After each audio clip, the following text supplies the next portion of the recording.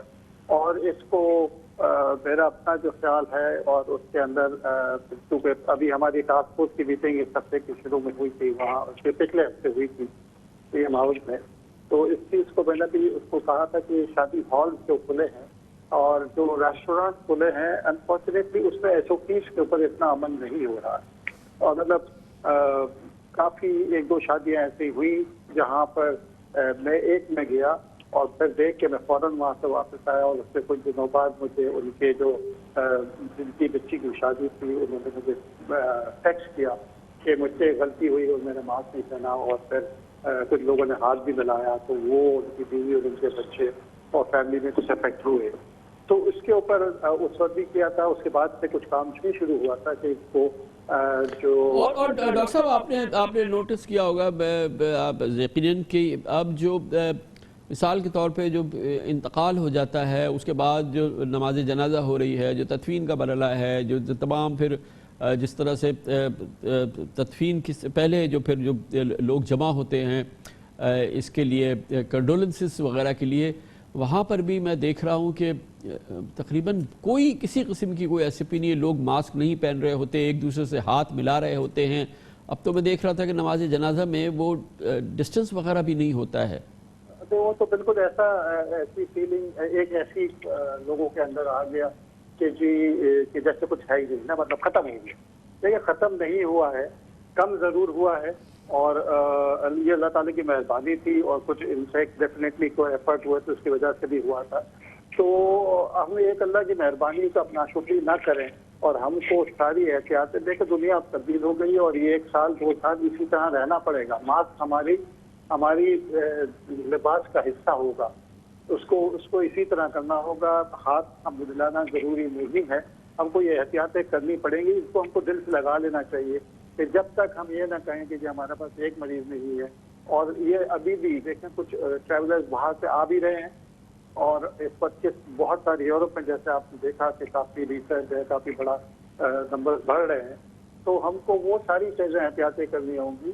Airports کو بھی سختی کرنی ہوگی, اور یہ جو ساری ایس او پیز ہیں. اب آپ ریسٹورینٹس کھلے ہیں تو آپ جا کے دیکھیں, لوگ ویٹنگ میں ایک ہی جگہ کے اندر 20-25 آدمی ایسے کھڑے ہوتے ہیں کہ آدھا گھنٹہ پونا گھنٹہ وہاں انتظار کر رہے ہوتے ہیں کہ خالی ہو.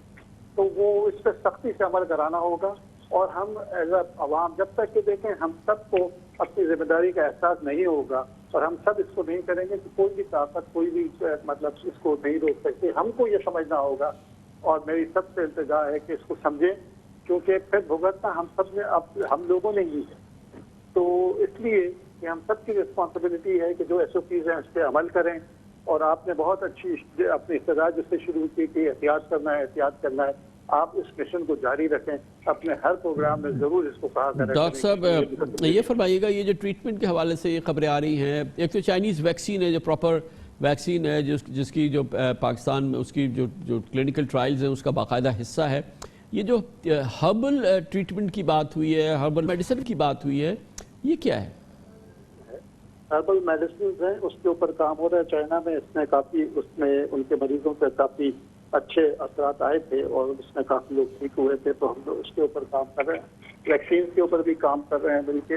اور یہ ہماری رسپانسبلٹی ہے کہ ہم سب اس کے لیے جتنا جلدی اس کے ساتھ, کیونکہ آگے ابھی موسم آ رہا ہے سردیوں کا جس میں فلو بڑھے گا تو ہمارے اوپر لوڈ بڑھے گا. تو اس لیے جتنا جلد جیسے ساری دنیا کر رہی ہے, کوشش کر رہی ہے. اچھا ڈاکٹر صاحب ایک امپورٹنٹ بات ہے, آج کل ہم یہ دیکھ رہے ہیں کہ فلو بھی ایک نارمل فلو بھی ایک بہت بری طریقے سے پھیلا ہوا ہے شہر کراچی میں, آپ کو بھی ضرور اندازہ ہوگا. اس کے لیے کچھ فرمائیے کہ ایک تو ڈسٹنگوش کرنا کہ یہ اور جو کووڈ ہے اس میں فرق ہے. آبویسلی وہ ٹیسٹ کرا لیں تو وہ ہو جائے گا, لیکن کیا آپ سجیسٹ کریں گے جو اینٹی فلو شاٹس ہوتے ہیں وہ لگائیں لوگ, یا کیا, کیونکہ یہ فلو اور یہ کرونا کا جو معاملہ یہ بہت ایک دوسرے سے ملا جلا سا لگتا ہے. جی بالکل. اور کیونکہ پہلی ابھی جو اس کا ایک خوف موجود ہے, تو ہر معمولی زکام کے اوپر بھی لوگ اسی لیے سوچتے ہیں کہ جی کہیں یہ نہ ہو, کیونکہ معمولی زکام تو گزارتے پچھلے سالوں میں کوئی مسئلہ نہیں ہوتا تھا, لوگ